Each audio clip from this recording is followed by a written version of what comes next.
Fala rapaziada, boa tarde. E aí, como vocês estão? Tranquilos? Mais um episódio com Conecta começando. Oi Luiz, tudo bem? Já tô especial, uma live especial. Não estamos recebendo não somente um, mas como dois grandes profissionais, pessoas que eu tenho um carinho muito grande. Um já está aí. Oi Luiz, tudo bem? E aí, tudo bom? E aí, como você tá, cara? Tudo bom, e você? Tudo bem, graças a Deus. Amigo, obrigado, obrigado por estar aqui na live comigo, né? Muito obrigado mesmo. Eu já tô te chamando há um tempo, não tô conseguindo. A gente Ah, que isso. está sempre na correria, né? Pois é, mas prazer estar aqui, cara. Obrigado pelo convite. E muito bom, obrigado aí pelo convite. Vamos nessa, vamos debater, vamos conversar um pouquinho, né? Sobre esses Eu assuntos que, aí que a gente gosta. eu que agradeço aí por ter a sua presença, né, aqui. Quero agradecer a todo mundo que está entrando. Ao Roberto Martinez da Haganá, obrigado. Alexiane, obrigado. Vou pedir para vocês mandarem convite para todo mundo, né? E nesse comecinho, né? O Luiz, queria deixar para você poder, né, se apresentar. Tem as pessoas que não te conheçam, né? Possam vir a conhecer, que a live vai ficar salva, mas já quero agradecer, né, pela tua presença mais uma vez.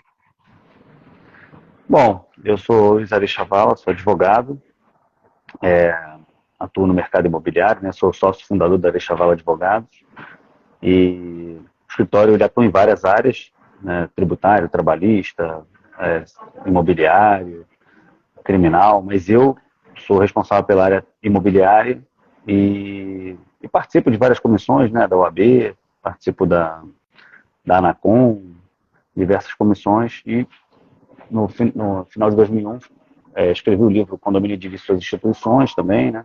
Então, assim, tem bastante coisa aí pra gente conversar, né? Atuo bastante nesse mercado de condomínio também, né, no direito condominial, então, vamos O, nessa.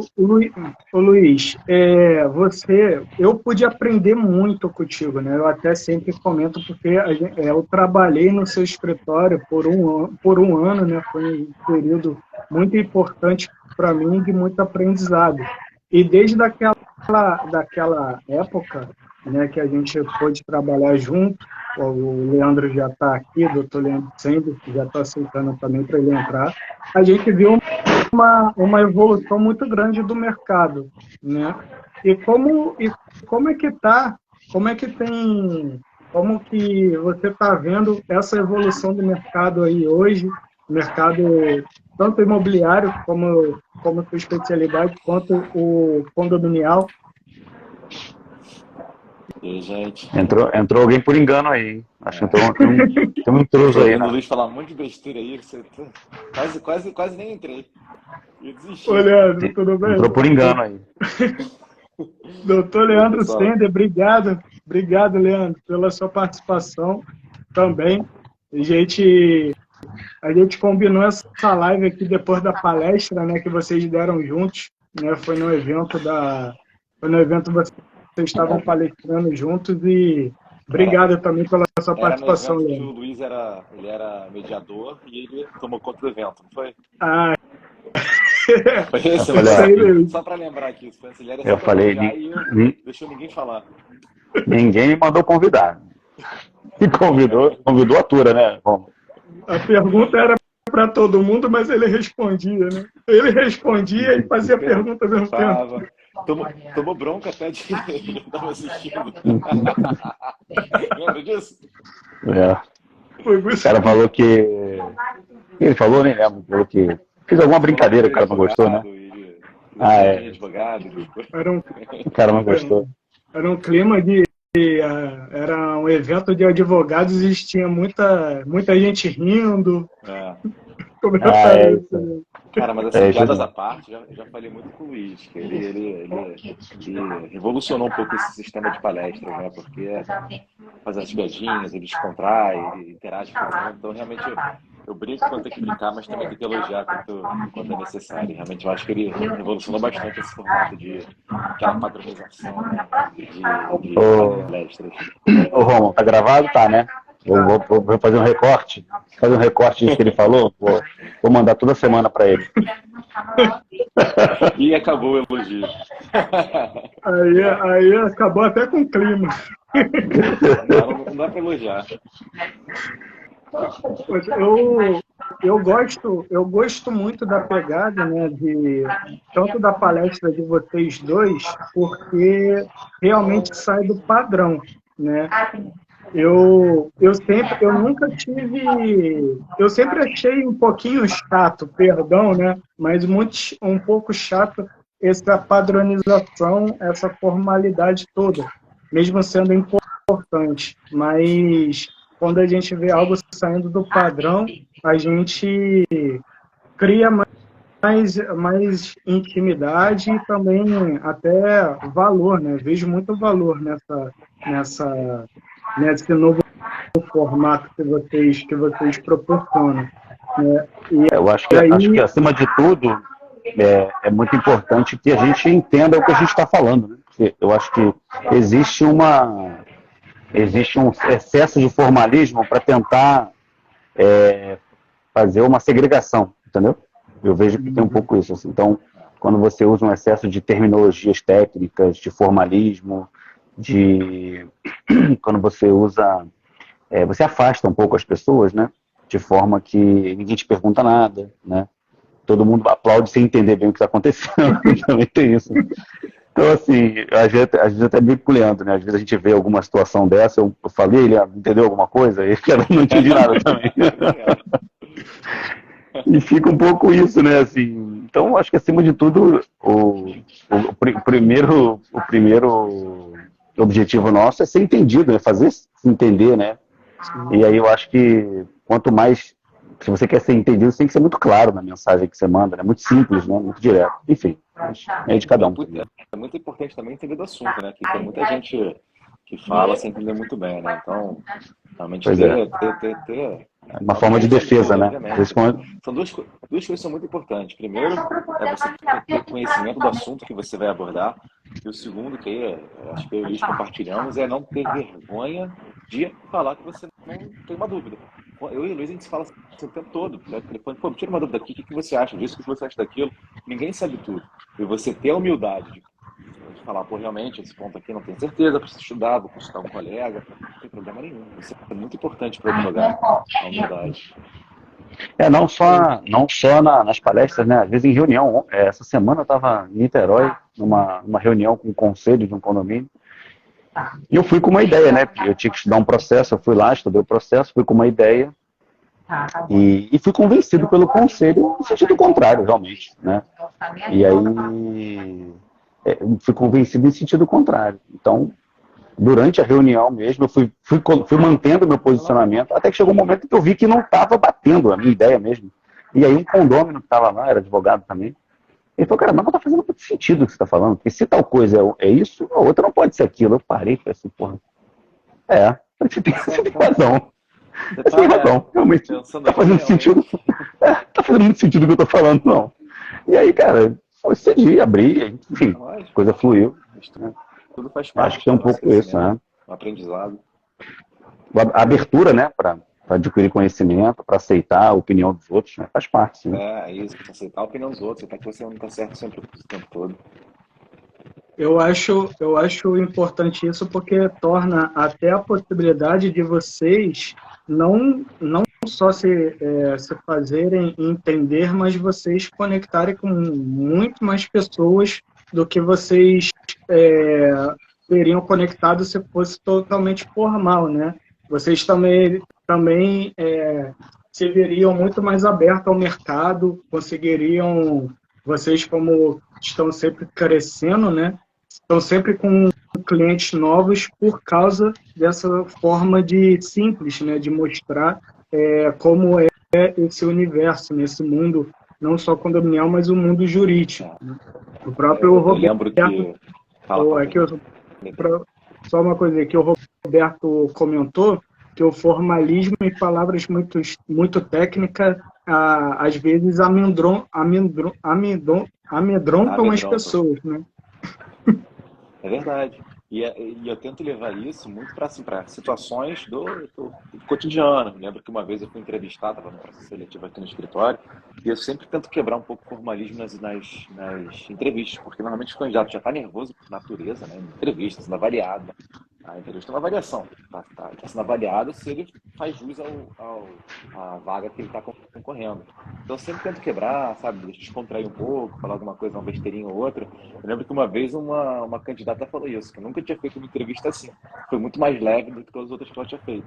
Então ela tinha gostado muito e realmente eu achei legal ouvir isso. Realmente foi um feedback bacana. E eu tinha perguntado, doutor Leandro, antes da sua entrada... Sem doutor. Acabou de falar sem formalismo para chamar de doutor. Sei lá, pô. É que eu tô em live, eu tenho que mostrar. Chama de excelência. Chama de excelência. Bossa. Respeito. Tá bom. Vou ficar no... Então, Stender, melhor, assim. Antes de você entrar, eu tinha perguntado pro Luiz a respeito do mercado e da evolução do mercado. Vocês... aí eu quero retornar a essa pergunta, até para ter um posicionamento dos dois. O mercado hoje, ele está mais aberto a essas posições novas? Como que vocês estão vendo a evolução do mercado? Posição nova que você diz o quê? No trato que você Isso, trata com o cliente? Isso. E a evolução em si, tanto do trato, tanto do mercado em si. Sinceramente, eu acho que depende muito da geração, né? Depende muito do cliente. Tem clientes que você tem que ter um certo formalismo a mais. Você tem que saber como lidar com o cliente, tem que saber estudar, tem que saber ler o cliente e se adaptar ao que ele espera de você, né? Então, quando você dá abertura para fazer uma brincadeira, você dá. Quando você exige um certo formalismo a mais, você tem que encontrar uma formalidade. Então, eu entendo assim, existe uma abertura maior, obviamente, mas ainda assim eu acho que existe uma variação de acordo com cada cliente. E também tem um pouco da causa que você está tratando, né? Por exemplo, o cliente teve a água dele cortada. Eu tô fazendo uma brincadeira com o cara, porque tá sem água em casa, né? Então não dá, né? Então, assim, mudando de assunto só, quando minha esposa estava grávida, a gente foi fazer aquele exame TN, aquele translucência nucal, que é para saber se o feto tá bem. Eu lembro que eu fui no médico, ele começou a fazer um monte de piada assim, aquelas piadas que não dava para acreditar. Eu lembro que ele falava assim, deixa eu contar aqui os dedinhos. Ih, tá faltando um dedinho. Ih, não, brincadeira. Pra saber se tipo isso, tá bem, tá doença. Ih, tá faltando um dedinho aqui. Não, brincadeira. Assim, exatamente isso que o Luiz falou. Você tem que saber aonde você tá. Tem lugar que não cabe brincadeira. Qual é a causa. Tem lugar que não cabe, tem situação que não cabe a brincadeira, né? Enfim, vai tratar de um divórcio, né? Primeira reunião. Traição, né? Mulher trai alguém, fazer a brincadeirinha. Não cabe. Passa da porta, hein? Chifre não bateu. Imagina. Não pode, né? Tem que saber lidar com a situação. Tem que saber lidar. Eu acho que o mercado dele mudou muito, porque parece que a sensação que eu tenho, desde que eu comecei, né? É que houve uma abertura muito grande, né? Estou falando na parte de condomínio, né? Somente. Antes, o que eu percebia, principalmente aqui no Rio de Janeiro, onde eu mais atuo, é que era um pouco fechado, né? Então, assim, tinha alguns pequenos grupos que tinham uma espécie de controle, né? Não sei bem qual o termo usar, mas uma espécie de controle. E assim, tanto é que os eventos eram muito escassos, né? Eram produzidos por poucas instituições, eram sempre as mesmas pessoas que participavam, que palestravam. E aí, o que a gente percebe hoje é que houve uma abertura gigante, né? Tipo, abriram a porteira, todo mundo entra. E é bom isso, né? Isso é ótimo. É claro que, por um lado, você acaba tendo também um excesso de informação, e nem sempre a informação é de qualidade, mas, por outro lado, todo mundo tem oportunidade, né? Então, todo mundo pode criar o seu espaço, cavar o seu espaço. Isso é muito importante, né? Era uma reserva de mercado que tinha. Assim, você tinha um mercado ali, era aquele nicho, era sempre os mesmos palestrantes, era sempre os mesmos advogados, era sempre... Hoje em dia, realmente, teve o que o Rômulo falou, né? O que a internet proporciona também, né? Hoje em dia, qualquer um com uma live consegue palestrar no seu próprio Instagram, convida alguém, consegue organizar. Então, a internet proporciona você ter acesso a palco. Você pode palestrar daqui num evento no Amazonas, por exemplo. Então, realmente, essa abertura foi essencial para acabar com aquela reserva que existia antigamente. E aí você também constrói... Rapidinho, Romário. Porque o legal disso é porque você oportuniza também que todo mundo possa manifestar o seu direito, né? Porque, por exemplo, antes era muito fechado e me parece que os que tinham ali o acesso, né? Eles estavam sempre com uma mesma linha de pensamento, né? Então, eram teses que eram construídas nesses congressos para atender determinados interesses, e essas teses, elas meio que prevaleciam, né? Assim, sempre. E aí, cara, quando você abre para todo mundo, assim. Então, por exemplo, o condômino antissocial, o cara também tem direito, pô, sabe? Alguém vai querer defender esse cara, alguém tem que construir uma tese para defender esse cara. O devedor quanto mais, né?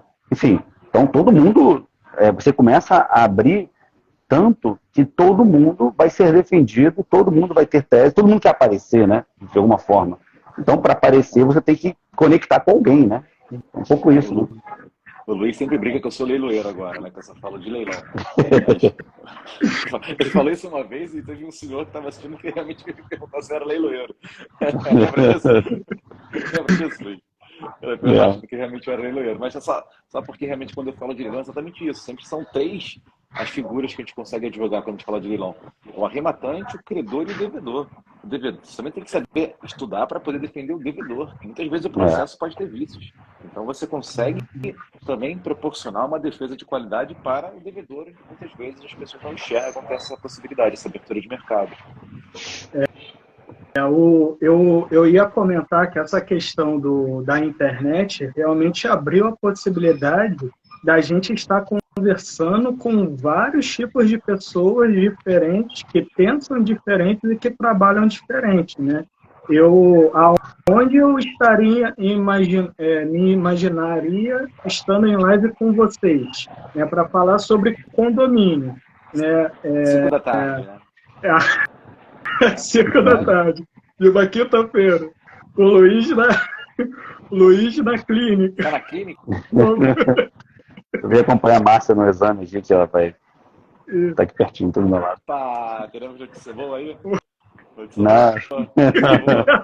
Tem sedação. Que tipo de médico? Vamos começar. Qual médico? Isso é LGPD, tá? Não. LGPD protege. Esse tipo, são dados sensíveis. O Roberto fez uma pergunta que eu ia perguntar também. O que vocês acham da explosão de síndicos profissionais no mercado? Se isso não prostitui o mercado. Com muitos síndicos que se dizem profissionais. Então, cara, é a mesma... É um pouco parecido com o que a gente falou dos advogados, né? Sendo que o síndico ele é mais aberto ainda, né? Então, assim, o advogado, no mínimo, ele tem que ter OAB e tal, ele tem que ter... O síndico nem isso precisa. Eu acho que o mercado ele acaba se autorregulando, tá?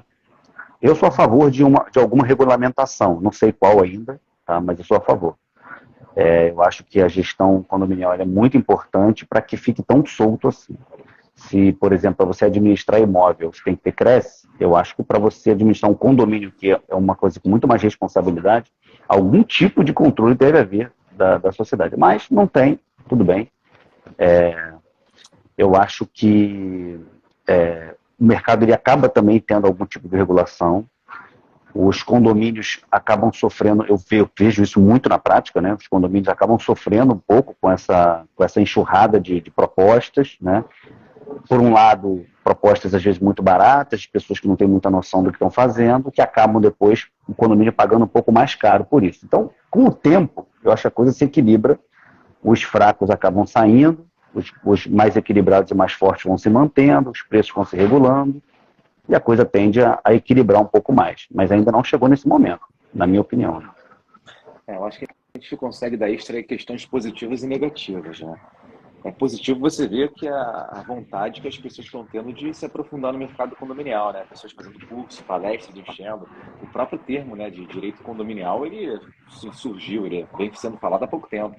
Há 10 anos ninguém não se falava, não existia essa terminologia, né, direito condominial, era dentro do imobiliário. Então a gente vê que existe um crescimento dentro desse mercado. E seguindo essa linha, obviamente, também cresce o mercado de síndicos. Então, eu até entendo a questão da possibilidade de ter uma regulamentação, mas apenas para síndicos profissionais, né? Não para os síndicos orgânicos, porque aí seriam duas categorias diferentes.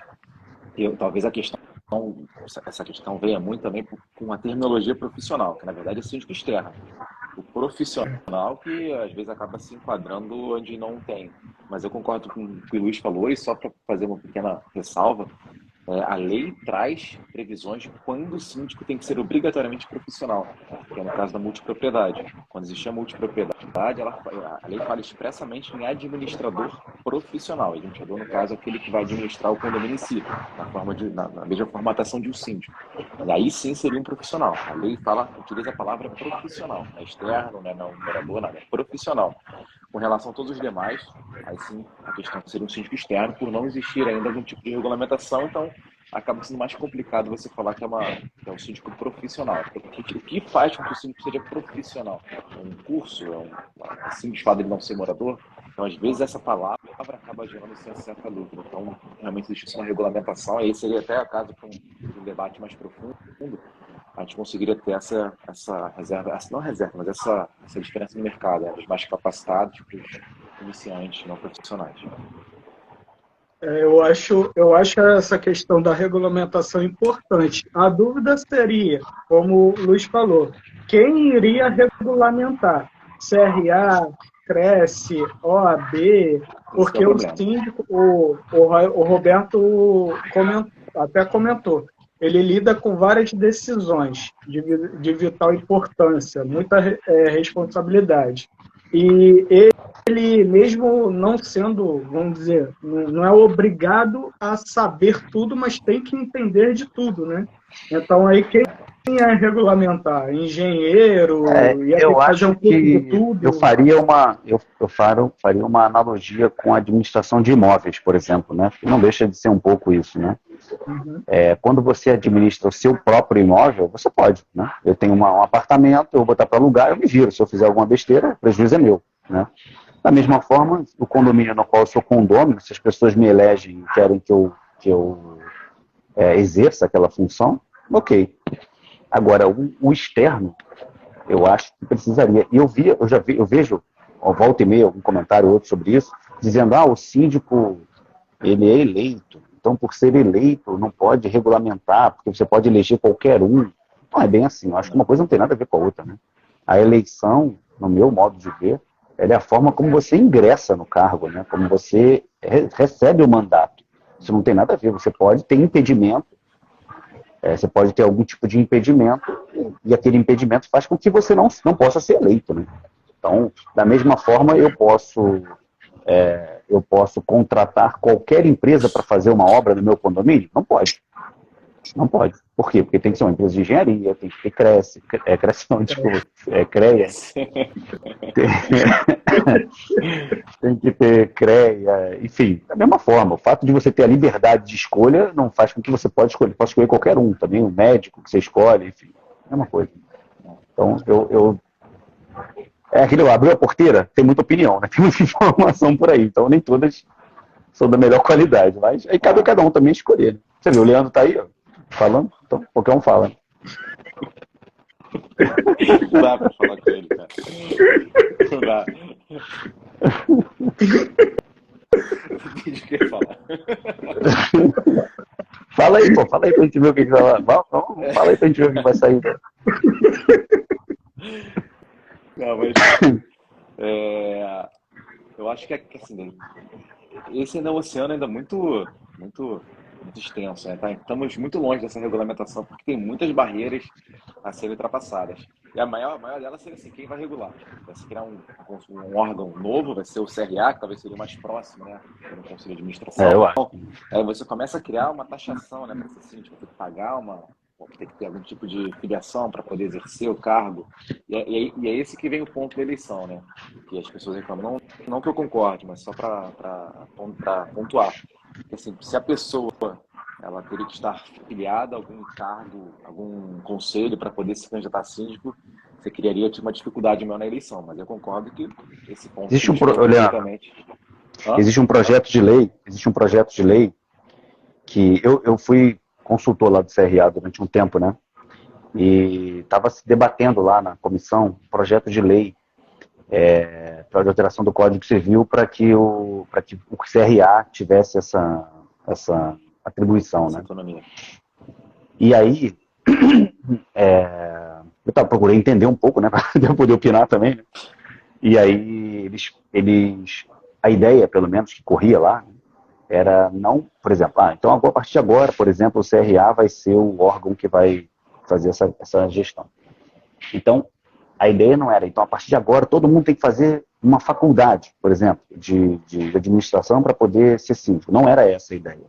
Quando surgiu o CRA, quando surgiu a profissão de administrador, eles pegaram pessoas que tinham experiência comprovada na área de administração e deram o título, entendeu?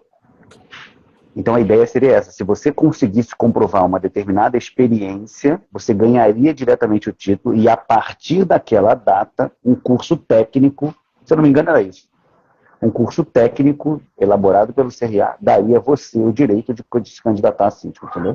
Mas eu não falei que deveria ser administrador não, tá? Não, eu sei, mas por exemplo, assim, essa era a ideia, porque assim, eu vejo que as pessoas têm muito receio de ser regulamentada por algum órgão e esse órgão começar a criar empecilhos muito grandes e acabar criando uma reserva de mercado, entendeu? Mas tá criando. Então, pelo menos essa era a ideia. Obrigatoriamente teria que fazer um curso no CRA para poder exercer a função. Curso técnico.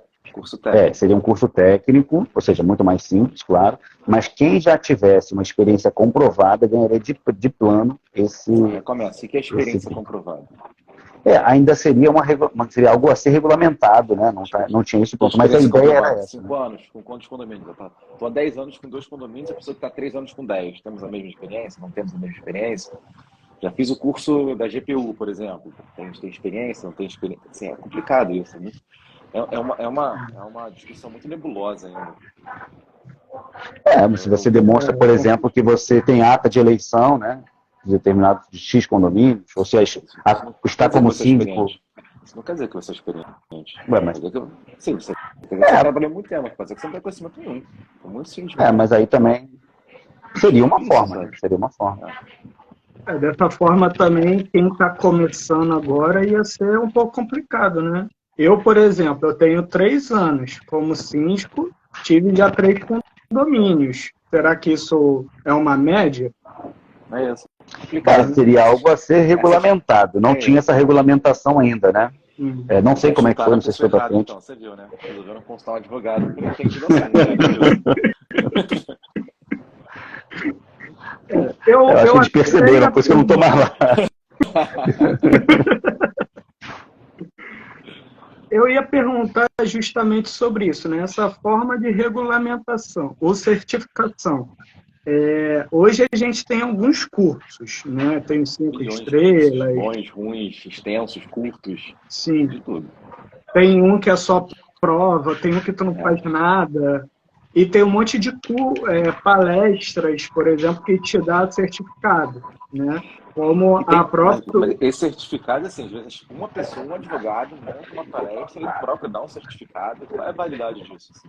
Esse advogado tem gabarito de capacitação para poder certificar alguém que tem capacidade para poder... Então, esses cursos também são... Não todos, obviamente, tá? Mas tem alguns cursos que, às vezes, você não sabe se tem o certificado ali apresentado realmente dá capacitação para quem fez o curso. Pode falar. O Roberto, ele fez alguns comentários. Ele falou, compara o síndico profissional com o médico. E aí, quais são quais os critérios que o condomínio leva para a eleger e contratar o síndico? Ó, eu, por exemplo, os condomínios que eu assumi foram indicações. A pessoa me conhecia, me indicou e eu fui eleito. E eu já participei de algumas eleições com 6 síndicos. Tive uma que eu fui que tinha 12 síndicos além de mim. E aí eu vou apresentar o quê aqui? Qual o critério que os moradores vão eleger entre 12 candidatos? Vou fora. Imagina imagina se apresentar numa situação como essa, não tem o que falar, vai ter um nome próximo, aí tem um nome, outro, não tem o que falar, né? Normalmente, né, o que se recomenda é que se leve 3, 4 síndicos para se apresentar, explicar sua forma de trabalho, tirar as dúvidas do condomínio, apresentar a proposta e aí fazer a eleição. Assim, pelo menos os 3, né? Nem muito mais, para também nem ter uma opção só, nem ter 12, igual você falou. 12 não dá nem tempo de ninguém se apresentar. O problema só é que cada um indica quem quiser, né? Então, assim, pode chegar a 12, né? O condomínio não pode, vai ter um grupo aqui que vai indicar, não, qualquer um pode indicar, então, realmente, pode sair isso, pode sair isso. Mas não é o ideal, claro, prejudica, né? O excesso, né? Prejudica. Eu queria perguntar para vocês a respeito disso. Eu já vi, pelo menos lá quando eu comecei, inclusive lá em 2013 e tudo mais, tinha um condomínio que eu cuidava, que ele fazia chapa. Aí a chapa vinha com síndicos, já com os subsíndicos e os conselheiros, já vinha com time formado. Nesse formato, no caso de uma chapa, o condomínio, se eu apresento, por exemplo, eu moro num condomínio em que eu tenho uma chapa que eu já tenho um síndico eleito. Eu posso já vir com essa chapa pronta, já dizer, olha, já estamos eleitos, vocês aceitam, vocês têm que aceitar, ou vai para votação se eles concordam com o conselho, ou se eles concordam que seja aquele síndico? Como seria num caso desse? Posso falar? Normalmente a chapa tem que ser apresentada. De forma alguma, o conselho, os órgãos de conselheiros podem ou devem ser impostos ao condomínio. Qualquer pessoa pode se candidatar a conselho ou não. Então, normalmente, quando tem essa questão de chapa, na grande maioria das vezes, ou pelo menos deveria, a convenção traz um regramento próprio de apresentação, indicação. Eu advoguei para uma chapa, na verdade, um grande condomínio famoso aqui no Rio, não vou mencionar nome, mas perdeu, tá? A chapa perdeu, então... Normal. Eu advoguei para um grande condomínio que não vou falar meu ganhei. Mentira. Ainda bem que você picotou aqui, a internet está ruim, então Deus está te cortando. Fala. E aí, lá tinha um regramento próprio. A chapa tinha que ser apresentada com alguns dias de antecedência da Assembleia para que pudesse fazer validação. Todos tinham que ser obrigatoriamente condôminos. Qualquer pessoa podia apresentar uma chapa e na Assembleia tinha a votação da chapa. Aí você votava a chapa. Tinham 2, 3, 4, 5 chapas e você votava a chapa. Mas era uma votação. Aí estava ali a chapa já apresentada e elegia ou não a chapa. Era a regra que aquele condomínio entendeu. Era um condomínio com mais de 1.000 unidades. Era um condomínio misto. Então era uma questão um pouco mais diferente, era um pouco mais atípica pela natureza do condomínio, mas tinha essa regra, não tem problema nenhum. Mas nunca você vai eleger um síndico e automaticamente os conselheiros vão entrando sem ninguém saber quem são e quem não são. Pelo menos é a minha opinião. Primeiro, vamos lá, né? O que não é proibido é permitido dentro do direito civil. Então, se você tem lá numa convenção onde ela diz que vai ter por chapa, vai por chapa, não tem jeito, né? A lei não proíbe. Chapa. Não. Tudo bem. A pergunta dele não foi essa. Assim, o síndico foi eleito e aí depois ele apresenta a chapa e todo mundo entra junto. Depois? Não, isso não. Todo mundo tem que ser eleito. Não foi, Romulo? Essa forma de contratação, se é a chapa, tem como... Mas tem que ser eleita a chapa, não pode eleger o síndico e depois automaticamente as pessoas entram. Não, tem que ter uma eleição. Não, porque eu vejo muito em Assembleia essa questão das chapas, né? Assim, o que não é... Assim, eu acho que todos os cargos têm que ser eleitos. Então, assim, se o síndico é eleito e ele indica, aí não é eleição, é indicação. São coisas diferentes, né? Então não pode. Então todo mundo tem que ser eleito. Agora, o que eu tinha entendido, né, é que o que eu acho de eleição por chapa? Eu, particularmente, sou contra eleição por chapa. É claro que se tiver na convenção, tem que fazer, não tem jeito. Eu sou contra porque eu acho que você tira a autonomia dos candidatos, né? Então, assim, o síndico, ele vai arrastar Primeiro que a chapa, ela por si só, ela já é contraditória, porque se é síndico e conselho na mesma chapa, o conselho fiscaliza o síndico. Como é que você tem uma chapa? Tinha que ser o inverso, né? Então, assim, se eu vou ser fiscalizado pelo Rômulo e pelo Leandro, eu não posso estar na mesma chapa deles, né? Tem que ser o contrário, né? Então, assim, se eu quero que o Rômulo e o Leandro sejam meus conselheiros, pode todo mundo, menos vocês, porque são as pessoas que estão mais suspeitas para fazer qualquer tipo de fiscalização na minha gestão. E mais, assim, tem muitos condomínios onde o conselho participa da gestão, o que é pior ainda, né? Porque como é que eu vou participar da gestão e opinar sobre a gestão? É evidente que minha opinião está completamente comprometida, não faz o menor sentido isso. Mas é só o que acontece na prática, né? Normalmente ninguém se dá nem conta disso, né? Fica todo mundo assim, não, eu e meus amigos aqui vamos fazer uma chapa. Porra, amigo, não, ao contrário, né? Você e seus amigos não vão fazer uma chapa, né? A pessoa que vai fiscalizar você não pode estar do teu lado, né? Não pode ter interesse no resultado da tua gestão. Tem que ser isenta. Então, assim, eu acho que a chapa por si só é contraditória, né? E tira um pouco a autonomia, né, de cada um. Eu quero me candidatar sozinho para o conselho, independentemente de quem vai ser o síndico. Ah, não pode. Se você não for colado com ninguém, você não pode se candidatar. Eu acho errado. Mas é por isso que, em minha opinião, a chapa só pode existir se a convenção estabelecer. Se a convenção estabelecer regramento de chapa, não tem discussão. Caso contrário, eu concordo com você. Mas se a Assembleia eleger assim, não vejo nulidade também. A Assembleia pode eleger assim, mas a Assembleia não pode impedir que eu me candidate a síndico também, sozinho. Depois da votação individual. Isso não pode ser proibido a não ser. Sim, concordo. Sim. Ninguém pode impedir de participar por não estar em chapa. Eu não tenho chapa, mas eu quero me candidatar a síndico. Isso, também. Aí senão é nulidade. Concordo. Aí senão, mas nesses formatos, se não diz na convenção um formato desse, e de repente as assembleias começam a querer se organizar dessa forma, é passível de nulidade? Não. Eu acho que teve votação regular e votaram em aprovar naquela chapa. Não tem nulidade nenhuma. Eu vejo nulidade se alguém for impedido de se candidatar.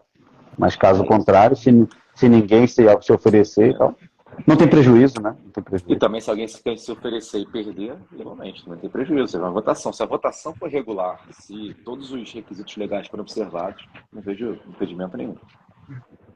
Você vê, né? Você vê como é. Olha aí, o Roberto falando aqui, concordo com a Arechavala. Meu ego fica como?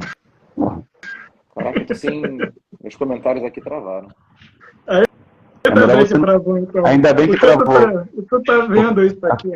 A concordância é comigo, Leandro.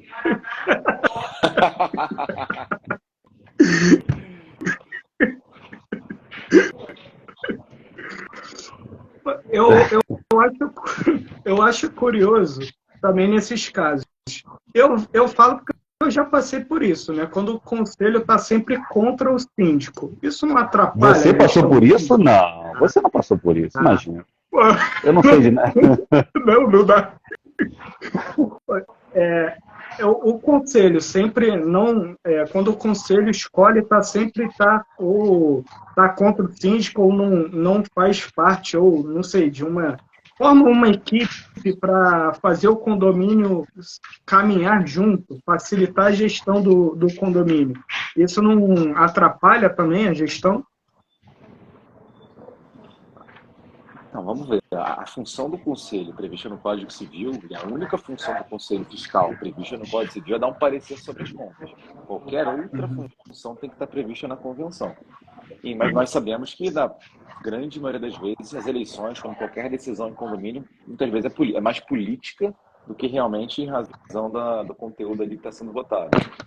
E o famoso condemônio, né, que a Panema fala.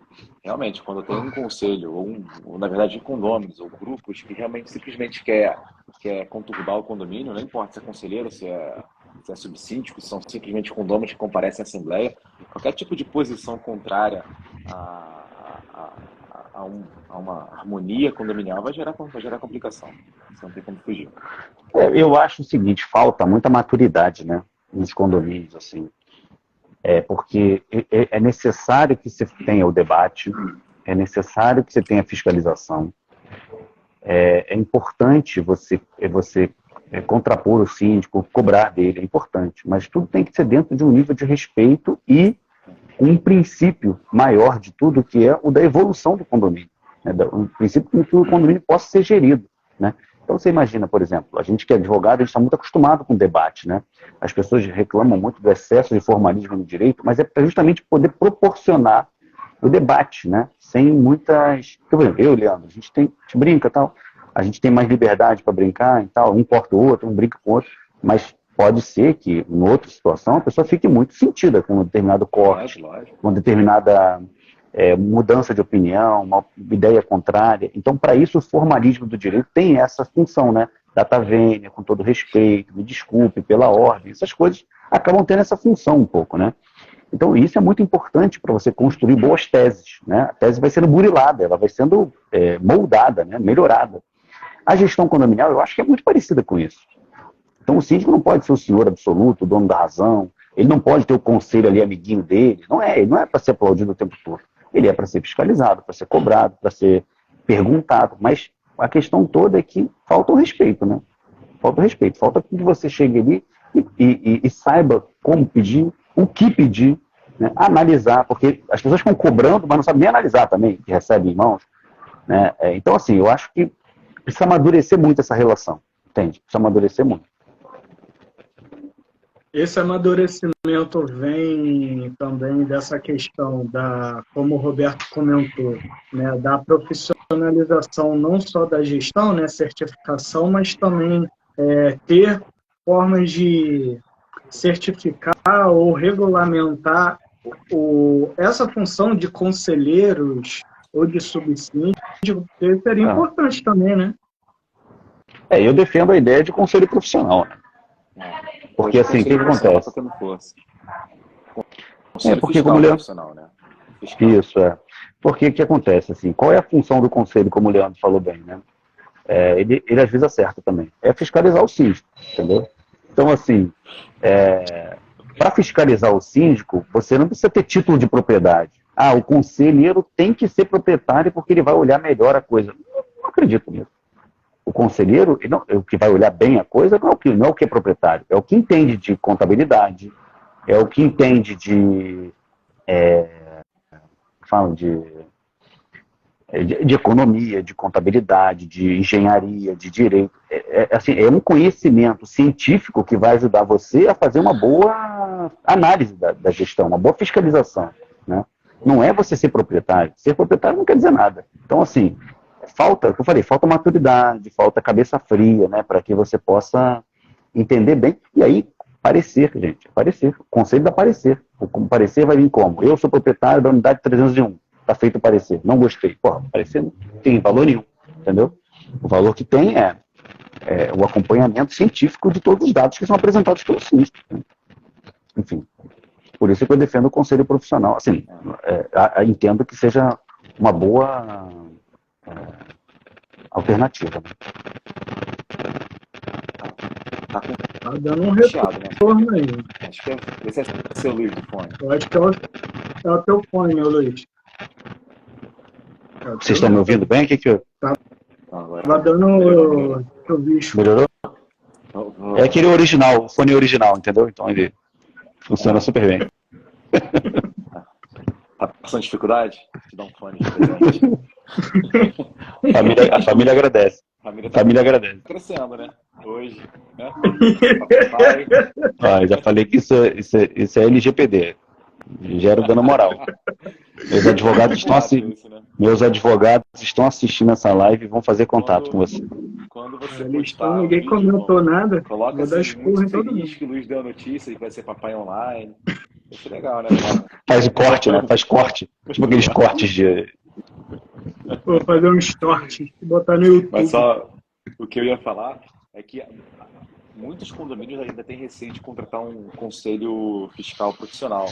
Então, muitos deles estão contratando uma auditoria preventiva. Então, assim, tem um conselho Mensal. fiscal para não ter, já que a É. convenção estabelece a necessidade de um conselho, não falar em profissional, eles com receio não mudam o regramento que já existia, eles incluem na previsão orçamentária a contratação de uma auditoria preventiva. Então, mensalmente, Mensal, a né? empresa faz Isso. aquela análise das contas. E aí você traz, não tem maior transparência do que essa, né? Você vira até uma dor de cabeça futura. Você contrata uma empresa idônea, e aí no mercado nós conhecemos vários, e é mensalmente apresentar. Então, no final da gestão, a gente vai ter um parecer profissional de uma auditoria estabelecendo se o mandato daquele síndico foi regular ou não. Isso é bom. A Isso é bom. respeito, Porque você chega para uma prestação de contas com algum embasamento, né? Não chega totalmente perdido. E mais importante que isso, as pessoas mensalmente vão receber. Então, quando chegar na prestação de contas, não vai ser aquela apresentação que vão dar uma olhada rapidamente para ter que opinar e votar. Mas mensalmente vão construindo a sua opinião para poder fazer uma votação coerente. Porque, como é que é normalmente? Entrega um documento, às vezes, alguns dias antes, na apresentação explica um monte de coisa, a maioria das pessoas não consegue entender nada e vota conforme a maioria. Ou vota de forma que você achar que tem que votar por uma questão política. Quando você faz uma auditoria preventiva, você mensalmente vai receber, vai formando sua opinião aos poucos, vai estudando os documentos, e quando chega na prestação de contas, você tem o seu voto formado já de uma forma mais coerente. E também, Leandro, assim, você só pode ter dúvida daquilo que você tem um mínimo de conhecimento, né? Ah, ninguém me perguntou nada, não tem nem como ter dúvida, não tem acesso a documento, a pasta não chega, os balancetes vêm em mandarim, não faço a menor ideia do que eu tenho, não tem como ter dúvida, né? Então, assim, realmente, eu tenho visto bastante isso também, dessa auditoria preventiva, eu acho válida, mensal, né? Ela vem acompanhada, o parecerzinho vem acompanhado nas pastas, é válido, sim, eu acho importante. E até tira a responsabilidade do síndico, né, um pouco. Também. Isso tudo que vier para poder ajudar a gestão, né, deveria ser, nem sei se pode ser, mas deveria até ser obrigatório, né? Tudo que vem auxiliar dessa forma, as pessoas deveriam pensar assim, a meu ver. E nesses casos, se a gente partir, né, a gente partindo para uma regulamentação, também para uma regulamentação tanto do síndico quanto de conselheiros, auditoria preventiva, vocês acham que o trabalho das administradoras mudam ou elas perdem espaço? Será que influencia as administradoras nisso tudo? Acho que são relações distintas, né? A administradora é mais um auxiliar do síndico na gestão condominial, né? Toda a questão de pagamento, gestão de empregados, a organização da gestão condominial em si. A auditoria simplesmente faz uma análise do que já foi feito. Então, isso, inclusive, sequer é obrigação da administradora. Na contratação da administradora, a análise contábil não é uma das funções dela. Então, na verdade, eu acho que elas se agregam, né? Seriam uma soma de forças para melhorar a prestação do serviço, não uma competição. Eu também acho. O serviço que a administradora presta, ela é um pedaço do serviço do síndico, né? Ela é um facilitador da gestão condominial ali. O serviço é muito mais voltado para como se fosse uma contabilidade ali, né? Um DP e tal. Também acho que não tem influência. Aliás, um ponto interessante, né, Leandro, que a gente estava conversando sobre isso, é que muitas ações de prestação de contas, ou de exigir contas, contra síndico, têm tido com as administradoras juntos, né? Os condomínios têm incluído a administradora no polo passivo para prestar conta junto com o síndico, né? Exatamente isso. Foi o tema do último CAD da BAD, que me chamaram lá para palestrar. Qual que é o ponto? Quando o síndico não tem as contas aprovadas hoje em dia, quando se propõe uma ação de exigir contas, o condomínio, né, o síndico não é reeleito, aí o condomínio propõe uma ação de exigir contas. E dentro da ação ele inclui também a administradora. E o que acontece? A administradora acaba sendo condenada a prestar as contas do síndico. Porque a gente conversou, né, são relações jurídicas distintas. São relações que são individuais. A administradora pode ser condenada a prestar as suas contas, como foi a sua gestão, mas não as contas do síndico. O síndico tem que prestar as contas para a Assembleia. Já a administradora é uma prestadora de serviços do condomínio. E assim, se a gente parar para pensar, né, assim, a administradora, o bloco de o serviço, o escopo do trabalho da administradora é um escopo de trabalho do síndico, né, diretamente, né. Se não existe administradora, era o síndico que teria que fazer. Não seria o conselho, não seria, era o síndico, né. Então, assim, de alguma forma, faz algum sentido que a administradora participe da prestação de contas. Faz algum sentido, ainda que seja entregando documentos, faz algum sentido, mas que ela seja condenada a prestar, inclusive com uma responsabilidade solidária, que é o que vem acontecendo, né? Aliás, a solidariedade aí não faz o menor sentido, né? Então, assim, que ela seja condenada a prestar junto, inclusive, ou seja, ela vai responder por todos os atos do síndico, né? Isso aí me parece um certo exagero, mas é o que tem acontecido na prática. Me parece, inclusive, falta de técnica, né, da análise ali, porque a condenação solidária, ela só pode acontecer quando a lei prevê, e não tem lei prevendo esse tipo de solidariedade, ou quando o contrato prevê, que menos ainda, né, o contrato não vai prever isso. É uma soma de falta de técnica. Teve um caso que quando eu estudei para falar, eu comecei a estudar as decisões. E teve um caso que a administradora, uma das maiores aqui do Rio, foi condenada, decorreu da existência de uma cláusula contratual no contrato de administração, onde se falava da prestação de contas da administradora. Mas era aquela cláusula que fala que a administradora terá que, na prestação de contas, entregar os documentos para o síndico, para a assembleia, assim, aquela simplesmente entrega dos documentos. Seria essa a prestação de contas da administradora, a entrega dos documentos. Mas com base nessa cláusula, por ter o termo prestação de contas, a empresa foi condenada. E a dívida hoje já estava em mais de R$1 milhão. Imagina agora uma empresa ter que pagar R$1 milhão porque o síndico desfalcou o condomínio quando a administradora não teve responsabilidade. Se teve responsabilidade, ok, não vamos discutir. Vamos traçar aqui um cenário onde ela simplesmente ela não teve responsabilidade. Foram decisões do síndico que geraram prejuízos para o condomínio. Imagina a situação. Eu também concordo. Eu acho que não tem nenhum sentido isso. Aliás, é bom esclarecer. A administradora tem o dever de prestar contas dos atos que ela pratica. Dos dados, dos elementos, dos documentos, dos valores que ela maneja. Não os que o síndico maneja. Então tem duas relações distintas, cada uma com sua prestação de contas própria, né?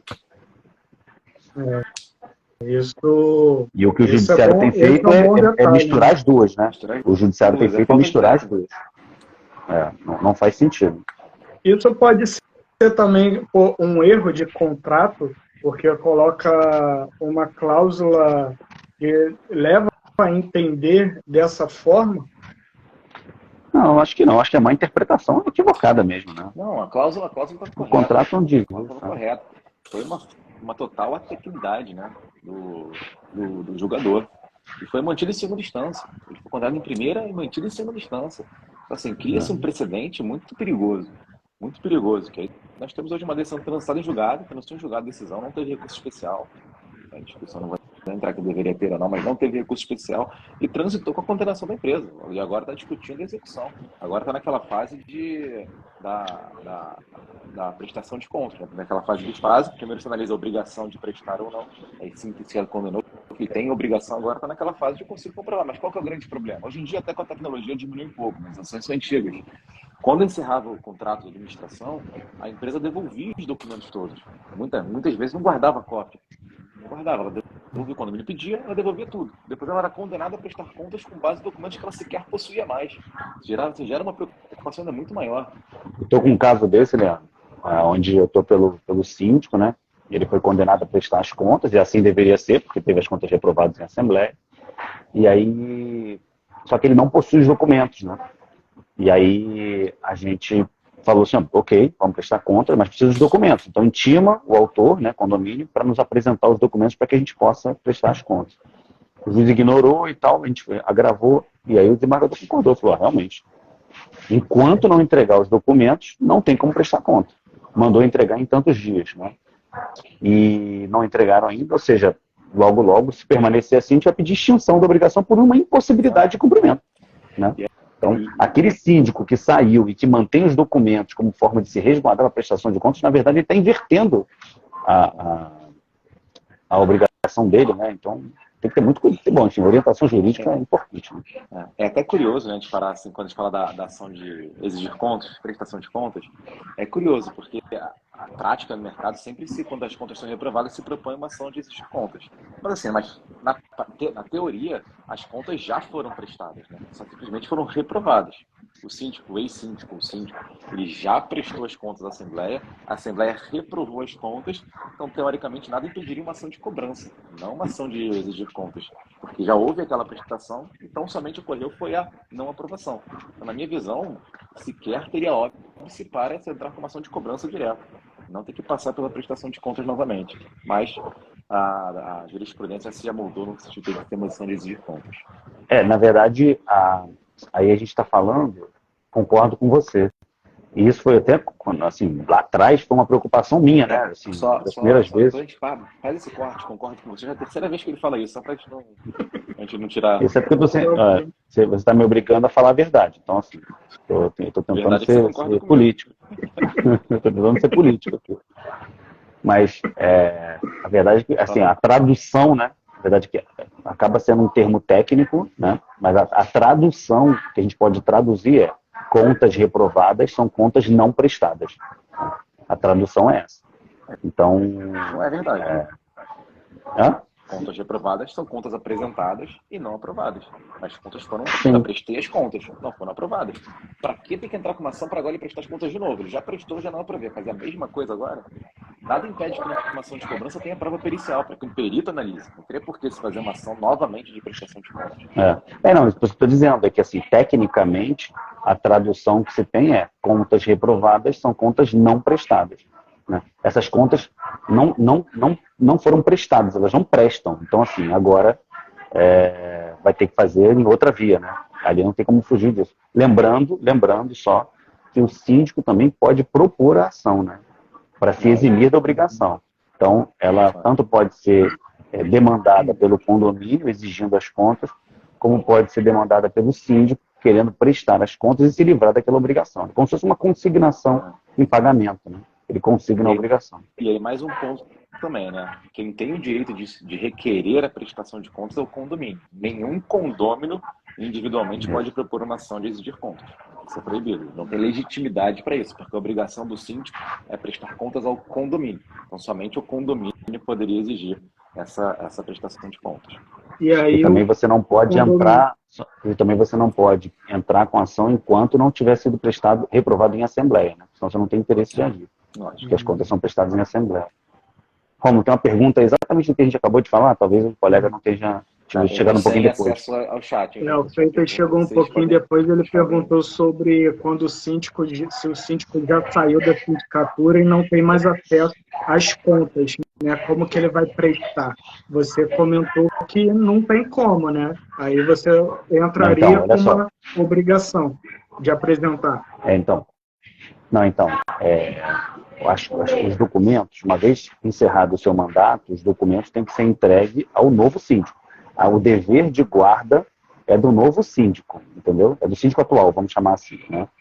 Então, se é proposta uma ação e você não tem os documentos, porque não deve ter mesmo, não tem que estar com você esses documentos, você tem que pedir ao juiz para intimar aquele que possui o documento para que ele te entregue, para que você possa prestar as contas. Entendeu? Tem que ter acesso a tudo. Também. Aí nesse caso... Rapidinho, só um detalhe. E isso faz com que você tenha uma grande vantagem, porque as pessoas também... Eu vejo muitos na prática, mas e se alguém mexer nos documentos? Mas e se alguém fizer tal coisa? Bom, primeiro, você pode digitalizar aquilo tudo e guardar, né, como uma forma de se resguardar.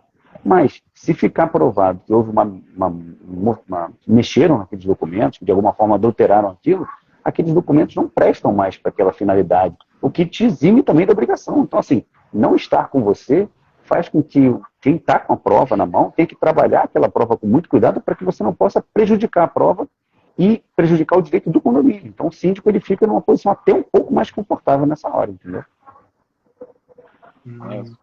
O menos desconfortável, né? Porque confortável ele nunca vai estar nesse momento.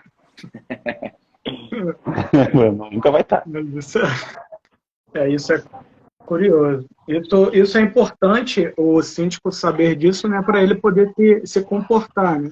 Porque tem alguns síndicos que eles ficam, eu não fui, minhas contas não foram aprovadas, não vou devolver, ou fica irritado, ou não quer devolver. Aí é nesses casos que ele acaba sendo prejudicado, né? Sim, sem dúvida. Ele vai acabar tendo uma desvantagem processual se ele fizer isso, entendeu? Uhum. Pessoal, a gente está completando 1 hora. O Tender vai para uma assembleia agora e tu e o Luiz vai sair daí, né, da clínica, vai sair com a notícia boa. Uau! Depois fala essa menina pra gente. Deu liberdade, agora eu vou brincar também. Quantas semanas? Luiz? Quantas semanas? Eu já falei que meus advogados vão fazer contar. Olha, meus advogados já estão em juízo, eles vão cortar essa live. Isso vai acontecer. Vão dar uma liminar para. Não tem nem como. Vai receber uma intimação aí na. Você que vai me defender, você que é meu advogado. Nem sei como fica uma história essa, nem sei como foi essa situação. Eu queria fazer a pergunta, a gente tinha comentado sobre a parte de eventos, né? Antigamente os eventos, eles eram muito repetidos. Hoje, eu como público, eu estou vendo uma repetição muito grande também. Não vejo de assuntos, os assuntos estão sempre mudando porque a gente está sempre em evolução e novas decisões. Mas o público costuma ser sempre muito ser repetido. Isso é uma falha dos eventos ou uma falta de procura, uma falta de entrega? O que pode ser considerado hoje essa repetição de público? Olha, eu acho que acaba tendo uma zona de conforto, onde as pessoas dão um movimento, né? Aquele movimento tem um certo resultadozinho ali positivo, e as pessoas ficam insistindo muitas vezes naquilo, né? Não fala de leilão não o tentam. tempo todo, né? Tipo isso. Falo de leilão uma vez, só falo de leilão. Eu acho que acaba tendo um pouco isso, essa zona de conforto, entendeu? As pessoas ficam, sei lá, encontram um tema, ou encontram um lugar, ou um determinado nicho de pessoas que aquilo funciona, e fica ali esgaçando aquele lugar, ou aquela situação, entendeu? Enfim, é de cada um, né? Acho que não cabe a gente dizer se está certo ou errado. Também não estamos falando de nenhum caso específico, mas eu acho que dá um pouco essa sensação que você está tendo, né? Então, acho que é importante a gente sempre se renovar, é importante a gente sempre arriscar um pouco, enfim, procurar se reinventar, né? Abrir um pouco o leque de conhecimento. Enfim, acho que é por aí. Acho que isso acontece, você está falando, eu concordo. Até o Roberto está aqui, zona de conforto. E o Roberto participa de muitos eventos, né? A Ganá patrocina muitos eventos, inclusive diálogos também. Então, ele é um grande parceiro. Então, assim. Vergonha, hein? Aí, ó. Pô, já mais um. Pra patrocinar, né? Mais uma ofensa. Mais uma ofensa ao direito. Mais uma ofensa ao direito aqui. Mais uma ofensa ao direito registrado aqui, não. E aí, eu acho isso, acaba ficando uma coisa meio assim, repetitiva por isso. Minha impressão é essa, né? Eu vejo um pouco isso também. Aí algum tempo eu tentei fazer um caminho inverso e sair da minha zona de conforto. Foi quando eu comecei a estudar sobre tecnologia. Eu falava sempre assim, as palestras eram sempre assim, era condomínio de locação, leilão, negócio fiduciária. Leilão. Acaba se voltando. Leilão. E aí eu fiz um movimento de tentar estudar algo que saísse da minha zona de conforto. E aí eu comecei a estudar um pouquinho sobre tecnologia, comecei a falar sobre isso. E realmente eu vejo assim, por exemplo, esse foi um nicho que eu encontrei que ainda não tem muita gente. Leilão online. Leilão virtual.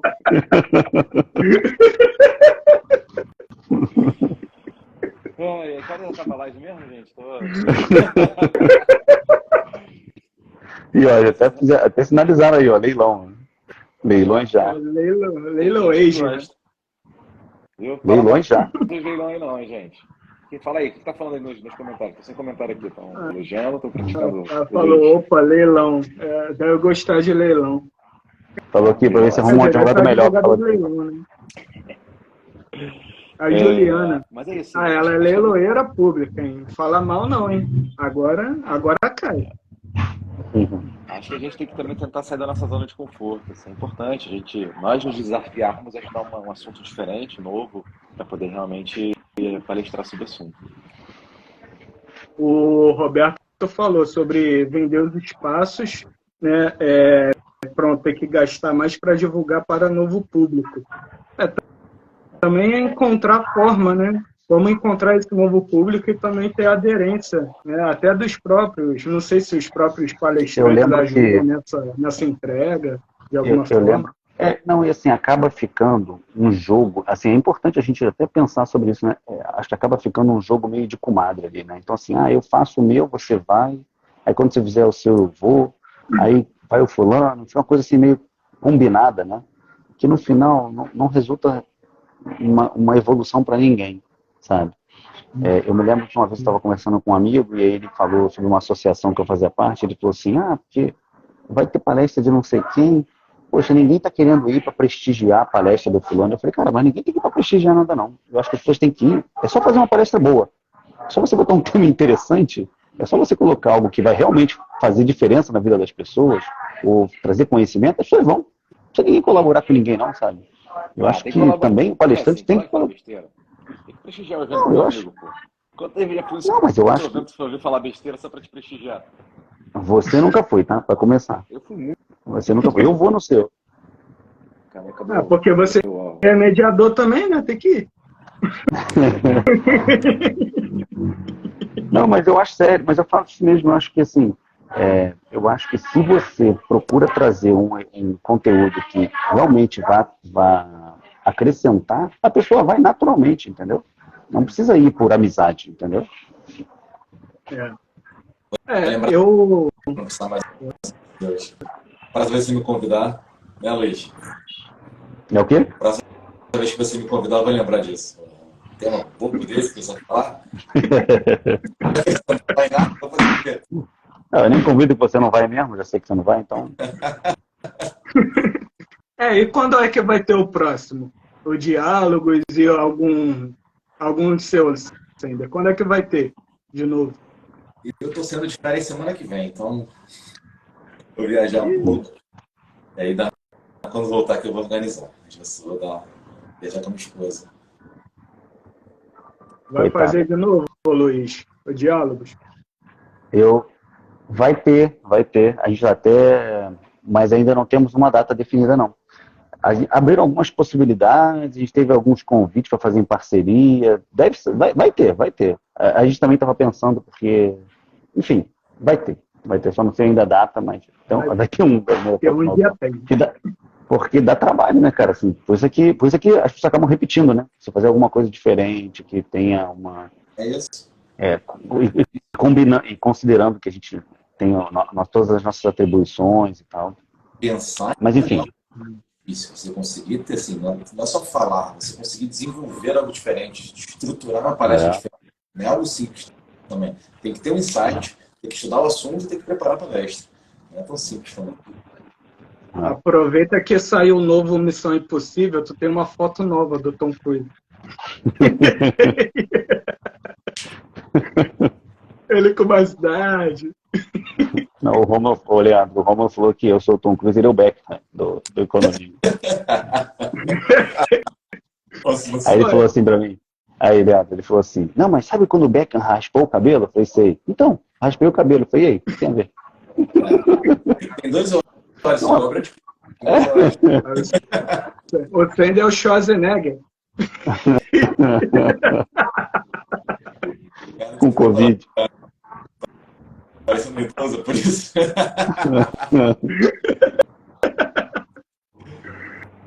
O engraçado foi quando o Gilcimar, ele falou que era o Denzel. Ele nem entrou.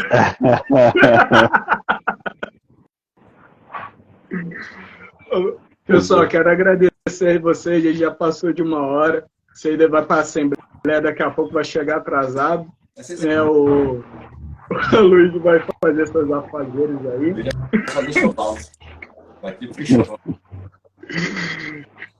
Obrigado. Talvez seja isso mesmo, olha. Eu falei, aguarde o processo, aguarde o processo.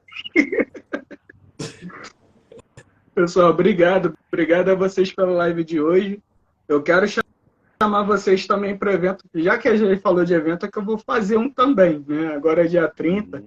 É o evento lançamento Condonecta Business, é um grupo de negócios, né? De relacionamento.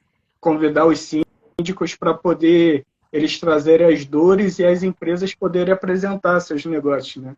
Evento de network voltado ao mercado condominial. Eu quero convidar vocês, convidar os síndicos, as empresas também. Quero agradecer a vocês pela live de hoje e eu quero deixar esse finalzinho vocês poderem fazer as considerações de vocês e obrigado mais uma vez. Deixa eu falar primeiro que se vier piada, eu vou ter que... Não, Romo, que isso, foi bacana demais falar contigo. Por fim saiu, né? Tentamos várias vezes. Essa demorou para sair, né? Mas bacana ele já tá demais. Um ano falando que vai fazer live comigo, não faz. 1 ano que eu tô chamando. Mas foi muito bacana. Acho que surgiram vários temas interessantes também, né? A gente foi conversando, foram surgindo várias coisas interessantes aí. E foi um prazer. Obrigadão aí pelo convite. Também agradeço o convite. Bem bacana, assim, ilustrou, assim, são temas bacanas, e o legal foi que a gente não combinou nada sobre o que a gente ia falar. A gente veio lá e deixou fluir naturalmente, os assuntos vieram, com perguntas, com facilidade, bem bacana. Parabéns aí pelo Condonecta, eu não vou conseguir, estarei de férias, então realmente não vou conseguir participar, no próximo pode contar comigo. Então, beleza, eu que agradeço a vocês, é sempre bom estar com vocês, agradeço pelo trabalho de vocês e todo o conhecimento que vocês agregam, vocês sempre que vocês falam alguma coisa, vocês me orientam muito bem, vocês são realmente não só ensinam o mercado, mas como me ensinam muito, então obrigado aí vocês. obrigado a você. Valeu. E obrigado pessoal, todo mundo que está aí, um beijão aí a todos e obrigado a todo mundo. Boa noite aí, fiquem com Deus. Tchau, valeu, um abraço, pessoal. Tchau. Valeu.